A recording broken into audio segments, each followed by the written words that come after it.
Hey guys, Robbie here from CrossFit South Bend. Today we're going to talk about cortisol, the master stress hormone. Now we've talked quite a bit about stress in the past as a major contributor to your health. You could have the best diet in the world, you could have the best exercise in the world, but if you are chronically stressed, either because you have a horrible commute to work, or you don't really like your boss, or you don't like your job, or you've got a billion different things you have to do, or all of the above, you can have all the right things in place with regard to your diet and your nutrition, and you could still not be losing weight. You could still not be making progress in the gym. You could still have poor sleep. Stress is so incredibly important to your overall health. And if you don't deal with chronic stress sooner or later, it will have a very negative impact on your overall health. Now, one of the things I've noticed with people is when you mention this to them, you know, part of it is, they don't know how necessarily to deal with stress, so they kind of feel overwhelmed. They say, well, I can control my diet and my exercise a bit more than I can control my stress, so I'll just focus on those. But the other thing is people tend to think, oh, well, there's no way to quantify this. Everyone is under some form of stress. I can handle my stress.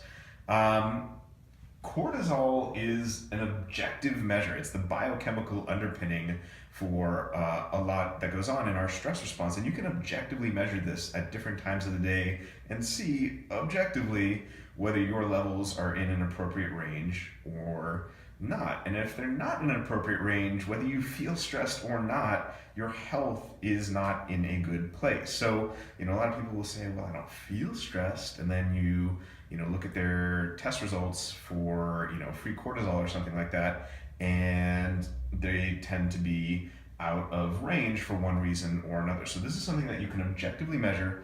It's something that if it's not in range, it can impact a lot of different aspects of your health, and it's something that we can actually do a lot to improve. So in the future, we're going to talk a lot more about different aspects of cortisol, different ways in which your HPA axis can go into some form of dysfunction, the different ways in which cortisol relates to sex hormones and other different things. So we're going to talk a lot about this in the future, but today we're just going to give you a little bit of an intro to cortisol and how it can have a dramatic impact on your body that may not always be obvious at the outset. When you typically think that diet and exercise will take care of it, cortisol may be the underlying thing that is derailing things for you. So we're going to talk about some ways in which cortisol can negatively impact your body. But before we do, I think it really is worth repeating over and over again that cortisol, just like insulin or cholesterol or all of these things, or stomach acid, is neither inherently good nor inherently bad. And this is the way in which functional medicine differs from conventional medicine. Conventional medicine says, oh, well, your cholesterol is too high, take a statin. Stomach acid is too high, which, just by the way, we'll do a video on that. It's not, the vast majority of the time, it's actually not too high, it's too low. They say, oh, take a proton pump inhibitor. Oh, insulin's too high. Let's do something in the prescription realm to fix that. So, same thing with cortisol. So, cortisol, just like insulin and cholesterol, is neither good nor bad. Cortisol can be good in the appropriate contexts when it helps with our survival, when it helps with blood sugar regulation, with a lot of different things, but it can be bad if you have too much of it for too long. So just keep in mind that cortisol is not all bad. Without it, we would not be able to survive, but it does have some negative impacts if there's too much for too long. So let's talk about some of those negative impacts. So cortisol is a glucocorticoid. It is it's a hormone released by the cortex of your adrenal glands that regulates blood sugar. It does a lot of other things, but one of the main things it does, and the reason why it's called a glucocorticoid, is because it regulates your blood sugar levels. When you are in distress and you need to run away from a bear, kind of, in a primal context or something like that, or you have to stop on the brakes when you're driving in the snow or something like that, your body elevates your blood sugar so that you can deal with the emergency adequately. If you have really low blood sugar, for example, you start to feel dizzy, cortisol will be released to try and make it so that your blood sugar levels are at the appropriate level. It's, you don't want to pass out, you don't want to have your brain deprived of adequate fuel. So cortisol is intimately related to blood sugar.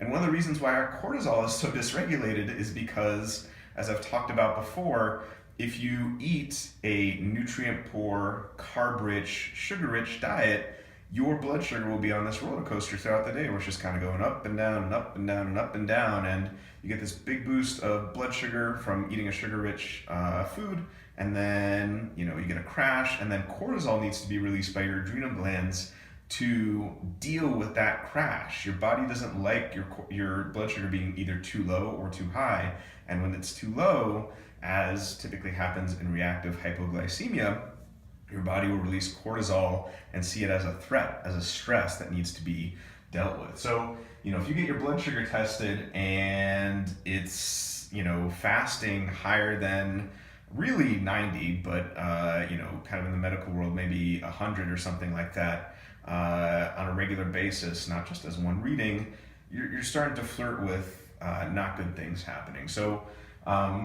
you could be someone who eats, a healthy diet and doesn't really drink a lot of soda or eat a lot of processed foods, but your blood sugar could still be dysregulated because you're chronically under stress, because you don't get enough sleep, because you have a lot of stress going on in your life. So these two kind of feed into each other. If your blood sugar's off, your cortisol will be off, and if your cortisol's off because you're stressed, your blood sugar will be off, even if you're not eating processed foods and soda or something like that. So cortisol can negatively impact blood sugar. It can also positively impact it, again, in these emergency situations for a short period of time, but it can, over the long term, be a not helpful thing.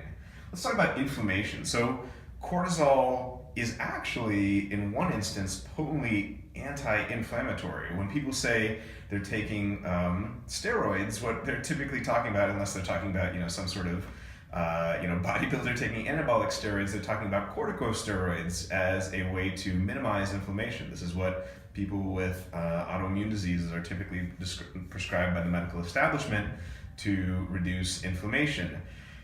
Now, the fact that cortisol reduces inflammation can be good in a certain context, right? It can be good in the context of you getting an injury and your body needs to minimize the pain that you were experiencing at the moment, or if you're running away from a threat or something like that. However, anyone who has been on a corticosteroid for any length of time knows that while minimizing inflammation can be good for a short period of time, potently doing so over the long term leads to a lot of bad things. People who are on corticosteroids long term have an increased susceptibility to infection.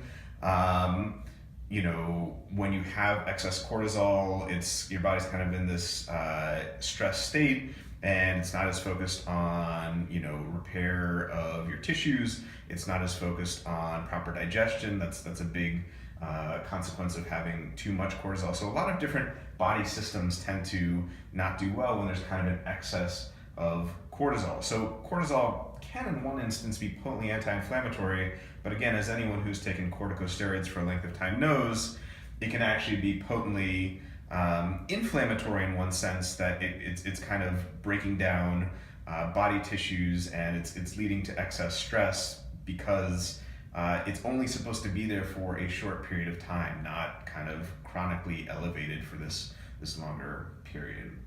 Let's talk about digestion. Just like I said before, when you are chronically stressed, your digestion is impaired. So your nervous system has two main modes. It's got the sympathetic mode, which is kind of the fight or flight mode, so to speak, where when you're faced with a threat, your body will kick into action and do whatever it can to deal with the threat at hand, either fight or run away.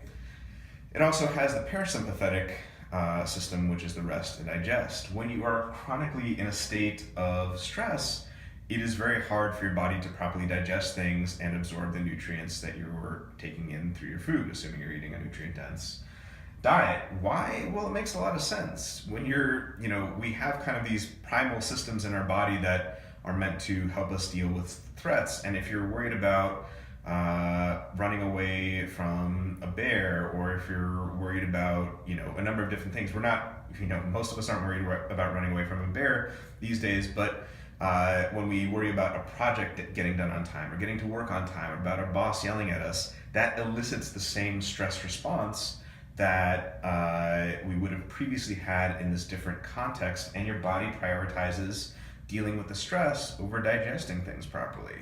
So, I've experienced it, I'm sure you've experienced it, where when you're stressed, your stomach just doesn't feel good. When you're stressed, you don't digest things properly.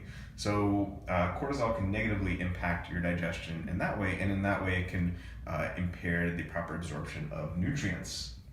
Sex hormones. This is a really, really big one.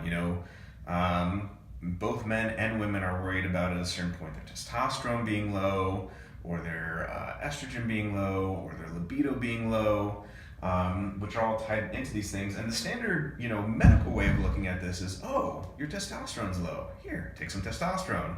Oh, your progesterone's low. Here, take some progesterone. But the question we should be asking isn't what can we give you to deal with this low progesterone or this low testosterone, or if we do ask that question, that should be just kind of a very temporary thing to focus on. The question we should be asking is, why is your testosterone low in the first place? A normal functioning human body does not have low testosterone. A normal functioning human body does not have low progesterone. If you're 32, or even if you're 40, and you're a female or a male, and your sex hormones are off, the question is why? Why are those things off? And typically it's because there is some chronic stress going on. When you are stressed, your body preferentially shunts pregnenolone, which is the master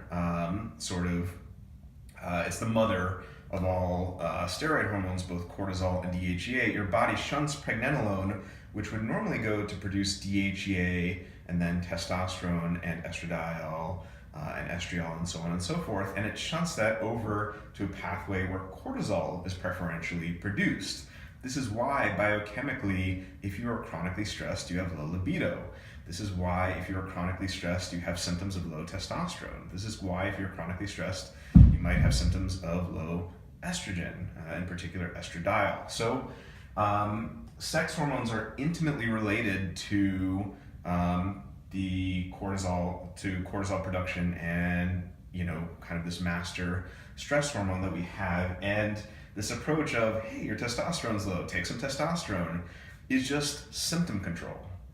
It's a band-aid over a problem that never truly gets fixed. You have to take testosterone for the rest of your life if you keep to that approach, whereas if you take the much more reasonable approach, which is find the cause of the low testosterone production, fix that, and then your testosterone production will return to normal without prescription supplementation, then things will be a lot better off. So sex hormones are intimately related to your stress response.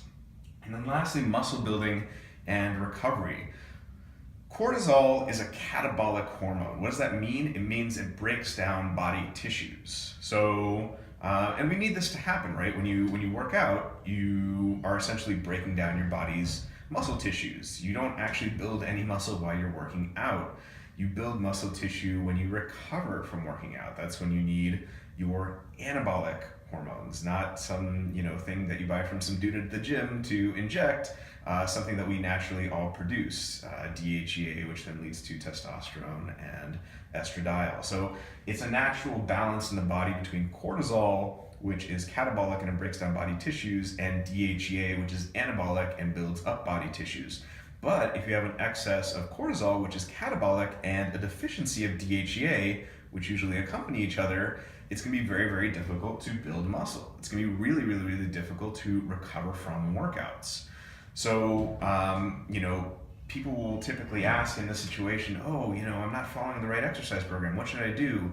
Or, what supplement can I go buy down at the store? What protein shake can I go buy down at the store to fix this? When really, they're not addressing the underlying cause, which is excess stress, whether it be from lack of sleep or nutrient-poor diet or what have you. So, if you're having trouble with muscle building and recovery from workouts, one of the main culprits can be excess cortisol production. Okay, so let's talk about some sources of stress and some sources of things that can lead to excess cortisol. We've talked about a few already.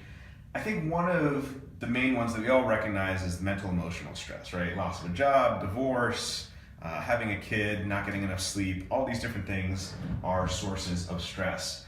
Our problem, though, when we conceptually think of these sources of stress is that we say, oh, stress is just mental emotional. We just say, oh, well, I don't feel stressed. I don't have any mental emotional stress, so therefore I'm not stressed, which could not be further from the truth. Mental emotional stress is a very big component of stress, but it's not the only type of stress. There are other types of stress. Physical stress, for example. Too much exercise is a stress on your body.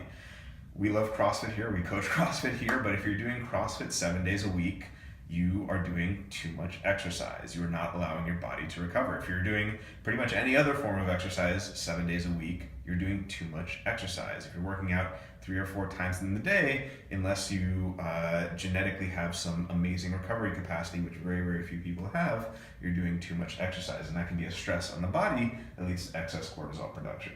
If you have a car crash, aside from the mental emotional stress that you might encounter, you're gonna have physical stress, things like whiplash and bones not feeling right that maybe a chiropractor could help with. So that's another form of stress. But there can also be biochemical forms of stress. You could be someone who has absolutely no mental emotional stress, and yet your cortisol objectively could still be in an inappropriate range for the following reasons. You're eating a nutrient poor diet. When we don't get enough nutrients from our food, or when we eat a nutrient poor, calorie rich diet, it leads to inflammation in the body. It leads to excess cortisol production. We need nutrients for our body to kind of balance the forces of inflammation and anti-inflammation. Poor liver detoxification. You know, we all encounter environmental toxins, whether it be from food or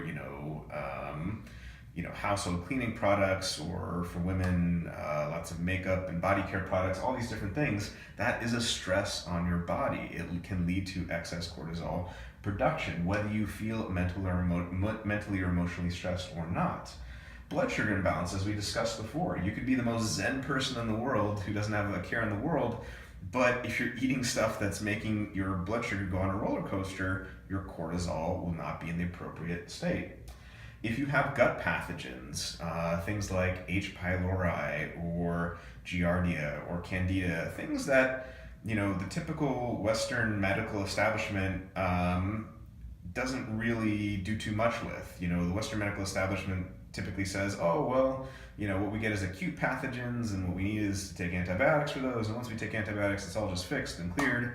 When really there's a whole class of pathogens that are actually chronic, that could survive a course of antibiotics, that can wreak havoc on your ability to produce stomach acid in the case of H.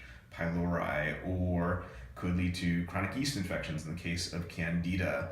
That if your gut microbial ecology is off, these things are going to be issues for you. So gut pathogens could be a source of excess cortisol production. If you have impaired digestion, whether it's from intestinal permeability, meaning that you're not absorbing nutrients properly, and a lot of toxins that should not be in your bloodstream are getting into your bloodstream, that can be a bad thing. Again, you could be, let's say you're eating a nutrient-rich diet, but for whatever reason, because you used to eat a nutrient-poor diet, you have impaired digestion. That's a source of stress in the body. You could be eating the most nutrient-dense food out there, but your digestion is impaired, so that impairs your ability to absorb the nutrients, which is really important, and that can lead to stress. And then food sensitivities. You don't need to be celiac or allergic to any foods to have food sensitivities. Food sensitivities, as we'll talk about in a future video, are a different class of reactions to food that are mediated, A, by different antibodies than things like celiac or allergies, but B, don't lead to as obvious symptoms. People say, oh, well, I don't break out in hives from, eating gluten or something like that, or I don't break out in hives from, eating peanut butter, therefore peanut butter is okay for me. Well, that isn't strictly speaking true. You can have food sensitivities that are kind of subclinical. They don't lead to anaphylactic shock. They don't lead to you breaking out in hives. They don't lead to severe gut pain, but they can still be things that you don't react well to that lead to stress down the line and excess cortisol production. So these are all kind of hidden background stressors that, even though you might have your mental emotional stress under control, and by the way, that's a rare case, most people do not have this under control, including me. I mean, we all struggle with stress on a daily basis. It's a very hard thing to get a hold of. But assuming someone were to have absolutely no mental or emotional stress, these could still be issues down here. So what can be done? So we're going to talk about very briefly just some kind of basics for things that you can do. And like I said, in future videos, we're going to talk about ways you can go deeper down the rabbit hole to investigate these other things that, hey, you might be eating, nutrient-dense diet, you might be sleeping adequately, you might be getting an appropriate amount of exercise, but things still aren't where they need to be with regard to your energy levels or how you're reacting to stress, in which case you need to investigate these things. So what can you do? Eat a nutrient-dense, real whole food diet. This is just kind of the number one thing we suggest to most people just to start off. This is going to have a huge impact. It's going to deal with a lot of these different issues. It's not a cure-all. It's not a silver bullet, but it's probably the easiest thing that you can do straight up front to get some traction in fixing these things. Get an appropriate amount of exercise. No exercise isn't good, but doing a triathlon or a marathon every month, that probably isn't so great either from a stress standpoint. So you got to kind of find a balance. So 3 to 4 days a week, do some resistance exercise, back squatting, pressing, deadlifting, stuff like that. Do some high intensity exercise, things like sprints, CrossFit workouts. Make sure you're doing lots of low intensity activity throughout the week as well. Walking, doing the dishes, folding laundry, all these different types of things that aren't high intensity activity but still are very important to overall physical activity. Get an adequate amount of sleep. If you're going to bed after midnight and only getting 6 hours of sleep and you're wondering why your energy levels are off and your blood sugar is off and your digestion's off, that's a huge reason. So as close as you can to 10 p.m. to 6 a.m. or 10 p.m. to 7 a.m. or something like that, that's going to make a lot of difference to your overall health and cortisol production. Reduce mental and emotional stress. Now, we'll talk about this in the future. We've talked about some ideas before: yoga, meditation, hanging out with friends, walking your dog, lots of different things. Reduce your mental emotional stress as much as you can. Try to, be grateful for what you have and enjoy things as much as possible. And then lastly, you want to investigate the hidden stressors. So this is actually an acronym for the hormonal, immune, digestion, detoxification, energy pathways, and neurotransmitters. So these are some of the stressors that I was kind of talking about before, and if these hidden stressors are not taken care of, that will impair your ability to have adequate cortisol production that's in an appropriate range. So we'll talk a lot more in detail about that in future videos. But hopefully at this point, you guys have a sense of what cortisol is, why it's so important, how it impacts a lot of different factors going on in your body, how you could be someone who's completely zen and chill and everything's going fine mentally and emotionally, but you could still have these kind of hidden stressors going on, and you have a sense of how to start to fix dysregulated cortisol. And like I said, in future videos, we'll talk a lot more about how to really investigate these other stressors. All right, guys. Robbie here from CrossFit South Bend, signing off. Thanks so much for tuning in, and we'll see you guys next time.